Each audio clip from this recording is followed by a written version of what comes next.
La historia de los principios del aprendizaje se remota a la época de la Edad Media, donde el filósofo Descartes, en un ambiente no muy propicio para hablar de la conducta humana, decide publicar algunos ensayos sobre esta. Allí define dos tipos de conducta: la voluntaria, regida por la mente, y la involuntaria, entendida como una función mecánica. Como resultado de estos planteamientos formula el arco reflejo, en donde los objetos del mundo físico tienen una impresión en nuestros sentidos, por medio de los nervios hasta llegar al cerebro, donde éste produce una acción mecánica mediada por los espíritus animales hasta el músculo.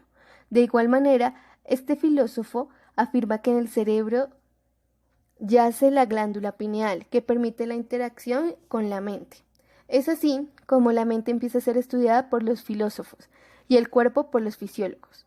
Los filósofos plantean que la forma más adecuada de conocer la mente es la introspección. Estas personas empiezan a estudiar su propia mente y es allí donde surge la concepción de que nuestras ideas sobre el mundo son innatas.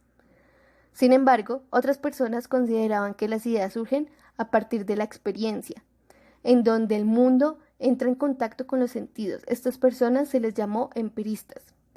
Esta corriente llegó a ser tan radical en Inglaterra que derivó el movimiento de los asociacionistas británicos. Uno de los primeros partidarios fue John Locke, el cual acepta la idea de introspección y el dualismo de Descartes, sin dejar de lado el conocimiento a través de los sentidos, provocando que se formulara el pegamento mental, entendido como las tres leyes de la asociación de Aristóteles: contigüidad, similitud y contraste. Estos planteamientos llevaron a que se estudiara la mente por medio de tres corrientes empíricas. La primera, la intensidad de las sensaciones, la cual estudia el mundo mental en contraste con lo físico. Aquí se puede citar a los autores Fechner con la psicofísica y Weber. La otra línea de investigación es llamada la cualidad de las sensaciones, en donde se explica que el nervio estimulado más que el estímulo determina la cualidad de la sensación. Y por último, estas dos corrientes se fusionan para dar origen a la combinación de las sensaciones, donde es relevante Hermann Ebbinghaus, el cual propone sus estudios acerca de memoria por medio de listas de sílabas sin sentido, asegurando que la contigüidad es lo más importante para lograr un método de ahorro. Posteriormente empieza a surgir un problema cuando los fisiólogos se interesan en estudiar todo el campo de los filósofos, es decir, la conducta compleja, y entonces encuentran que en sus estudios acerca de la introspección no existe replicabilidad, lo que lleva a que Chesnov y Pavlov, quienes estudian el reflejo, a que se interesen en saber más acerca de la mente sin abandonar el reflejo. Por esto, era complicado porque la conducta involuntaria no había mediación de estructuras cerebrales, por lo que Chesnov propone un mecanismo de inhibición y excitación. Esto no termina de convencer a Pavlov, y él formula el reflejo psíquico o reflejo condicionado, que más adelante da origen al condicionamiento clásico. Para sintetizar, en el condicionamiento clásico se aprende a responder de una forma diferente gracias al pareamiento de un estímulo incondicionado con otro estímulo inicialmente neutro, pero que luego se convierte en un estímulo condicionado, provocando así una respuesta condicionada, similar a la provocada por el estímulo incondicionado. Igualmente, este paradigma es afectado por algunas variables, como lo es la contingencia, que es una relación causal entre el estímulo condicionado e incondicionado. Asimismo, la forma de pareamiento entre estímulos. Primero, condicionamiento de huella. Hay un espacio de tiempo entre la presentación del estímulo condicionado y el incondicionado. Segundo, condicionamiento de demora, en el cual el estímulo condicionado se solapa con la presentación del estímulo incondicionado. Tercero, condicionamiento simultáneo. La presentación del estímulo condicionado y el estímulo incondicionado sucede al mismo tiempo. Condicionamiento retroactivo. La presentación del estímulo incondicionado ocurre antes del estímulo condicionado.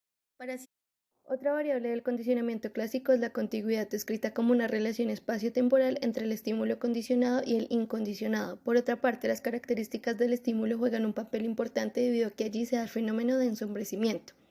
Aquí, un estímulo condicionado 1 y un estímulo condicionado 2 se aparean con un estímulo incondicionado. Lo que sucede es que uno de estos dos estímulos condicionados sobresale más que el otro, provocando el efecto, que puede ser por importancia filogenética, intensidad o experiencia. De la misma forma, la experiencia previa con el estímulo condicionado y el incondicionado también afectan el aprendizaje, donde se dan fenómenos como la inhibición latente. en donde la experiencia previa con un estímulo condicionado hace más difícil la asociación entre el estímulo incondicionado. Igualmente, el bloqueo, en el cual un estímulo neutro 1 se aparea con un estímulo incondicionado para que luego el estímulo neutro 1 más otro estímulo neutro 2 se pareen con un estímulo incondicionado, obteniendo como resultado que el estímulo neutro 2 no produzca una respuesta condicionada. El último fenómeno es el precondicionamiento sensorial, el cual favorece el aprendizaje. De igual manera, el condicionamiento clásico se mide por la intensidad y la latencia. Para esta época, la disputa por entender la conducta compleja era entre los estructuralistas de las sensaciones simples, es decir, los asociacionistas y los reflexólogos, quienes hablaban de reflejos simples. Estos dos concuerdan en que la conducta compleja debe desglosarse por medio de las leyes de asociación. En contraste aparecen los de la Gestalt, quienes eran molaristas interesados en estudiar la unidad completa con sus propiedades. Así logran describir el insight entendido como la forma de solución de problemas. Luego, esta propuesta es retomada por los funcionalistas, los cuales, basados en la teoría de Darwin acerca del uso y el desuso, afirman que la mente nos ayuda a sobrevivir. Posteriormente, Thorndike asegura que la solución de problemas son conductas dirigidas a metas, para así formular la ley del efecto, en donde si una conducta tiene una consecuencia apetitiva, tiende a repetirse. Por el contrario, si una conducta tiene una consecuencia aversiva, no tenderá a repetirse. Esta es la base para que Skinner formule la relación de triple contingencia entre un estímulo discriminativo, una respuesta y una consecuencia. Ese planteamiento es el inicio del condicionamiento operante propuesto por ese autor, el cual propone 4 procedimientos: refuerzo positivo y negativo, castigo positivo y negativo. Por otra parte, en este paradigma para entrenar las conductas se lleva a cabo el moldeamiento, entendido como el establecimiento de una conducta en el individuo por medio de aproximaciones sucesivas medidas por el refuerzo y la extinción. De otro lado, el encadenamiento es entrenar repertorios complejos de distintas respuestas, donde al llegar a la conducta objetivo se obtiene el reforzador. Los reforzadores son estímulos discriminativos y reforzadores secundarios a la vez. Asimismo, el condicionamiento operante también es afectado por algunas variables como lo son la contingencia, la contigüidad, las características del reforzador, el nivel de privación y las características de la respuesta, donde es importante resaltar que lo relevante es el proceso de aprendizaje y no el paradigma por el que se entrene la respuesta. En este tiempo seguía siendo muy importante el reflejo y aparece Hume formulando los principios del modelo causal, el cual decía que para percibir las relaciones entre eventos se usa la contigüidad, la sucesión y la conexión necesaria. Sin embargo, se presentaban problemas porque podían haber correlaciones espurias debido a que los eventos no siempre indican causalidad y además si una conducta no es contigua con la consecuencia, esto lleva a que se formulen constructos hipotéticos internos. Esto hizo que Skinner notara los problemas con la contigüidad, lo que lo lleva a formular la clase de respuestas, que son aquellas que tienen la misma función en el ambiente. Por otro lado, él abandona la medida de la intensidad de la latencia para formular la tasa de respuesta, generando que se establezca el modelo funcional. Estas perspectivas acerca de la contigüidad dieron origen al paradigma molar y molecular. Ambos son caracterizados porque son analistas del comportamiento, sin embargo, la diferencia es la forma en cómo lo estudian. Por un lado, el paradigma molar dice que la contigüidad no siempre es inmediata, más bien que el aprendizaje es continuo y por tanto se debe medir la duración de la conducta, pues muchas subactividades contribuyen a una actividad mayor que si es reforzada contiguamente. Esto es conocido como paquetes conductuales, los cuales tenemos en nuestra vida y todo el tiempo elegimos entre ellos. El paradigma molecular dice que la conducta tiene un inicio y un fin, así que las respuestas son eventos momentáneos y en donde las consecuencias son inmediatas, haciendo que el comportamiento se mida en tasa de respuesta. De estos paradigmas derivan las teorías del refuerzo. Inicialmente, el molecularista Pavlov es el primero en hablar de refuerzo, formulando que la asociación entre un estímulo condicional y un estímulo incondicional ocurre en el cerebro, provocando que el estímulo incondicional le imprima fuerza al estímulo condicional para generar la respuesta condicionada. Posteriormente, Thorndike creía que nuestro comportamiento era reflejo, entonces propuso en su experimento con gatos que la relación de la caja y abrir la caja era un reflejo débil, y esto hizo que su planteamiento fuera criticado por el uso de conceptos hedonistas como el placer y el dolor, a lo que él respondió operacionalizando los conceptos. Luego la circularidad, porque no explicaba la relación entre el incremento de la respuesta y lo satisfactorio. Por último, la acción retroactiva del efecto en donde el refuerzo no encaja con el reflejo débil. Así que este autor abandona la idea de reflejo, formulando así que la caja es un estímulo situacional, seguido de que si el animal entra en la caja y por azar abre la puerta, será la respuesta en donde tendrá una consecuencia por formar la nueva relación entre la caja, la palanca y abrir la caja. Skinner intentó explicar la conducta voluntaria viendo el reflejo desde la psicología. Hizo énfasis en las relaciones organismo-ambiente. De allí postuló las leyes primarias o estáticas, las cuales explicaban cuando el reflejo se fortalecía o se debilitaba con una provocación única. Skinner, a diferencia de otros experimentadores, dejaba a los animales intactos en el momento de estudiar su conducta, sin realizar ningún corte o cirugía. Esto trajo para Skinner problemas por la cantidad de conductas que el sujeto podía realizar, ya que era libre. A estas acciones las llamó variabilidad conductual, las cuales son explicadas a través de las leyes dinámicas, que son terceras variables que explican la conducta. Skinner dividió el reflejo en tipo 1 o R, definiéndolo como dinámico y que se afecta por terceras variables, y el reflejo tipo 2 o E, el cual se define como estático. Skinner abandona el reflejo, deja de ser mecanicista y ahora lo importante es que se opere en el ambiente y la conducta sea cambiada. A continuación haremos una diferencia entre el condicionamiento clásico y el operante. La unidad básica del condicionamiento clásico es el reflejo.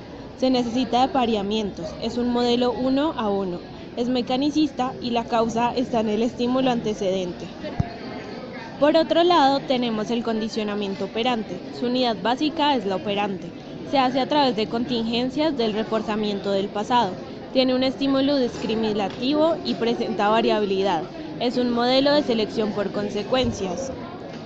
Skinner empieza a estudiar el comportamiento como un proceso y no como una cosa, y se empieza a medir a través de la tasa de respuestas.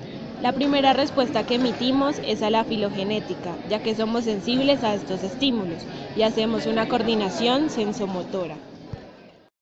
Pero Skinner comienza a tener algunas críticas, porque al separarse del mecanicismo y el determinismo absoluto a un determinismo probabilístico, de donde parte su ideología ontológica y epistemológica, comienzan a surgir las críticas, las cuales se dividen en 4.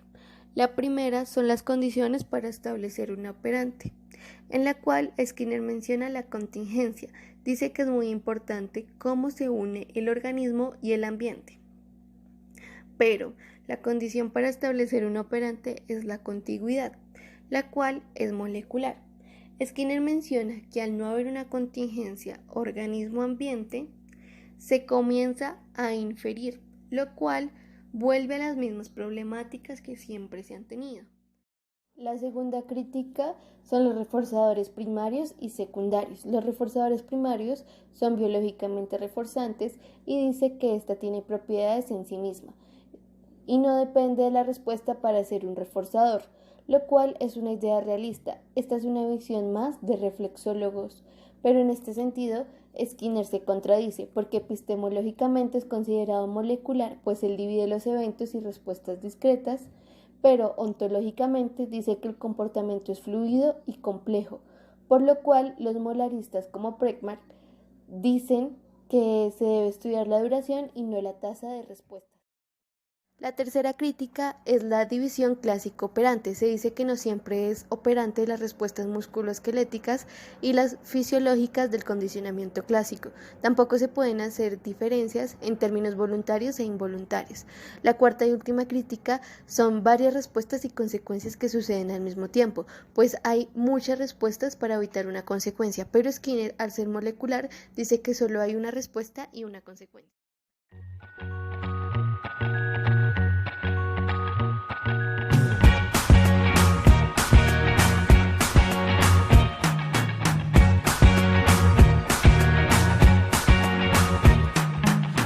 Forget the day we met. Your eyes so blue, me piercing through. I can't forget the day we met. Your smile so bright, it made me swoon. Our love is like a summer's day, hot and endless in a magic way. Whenever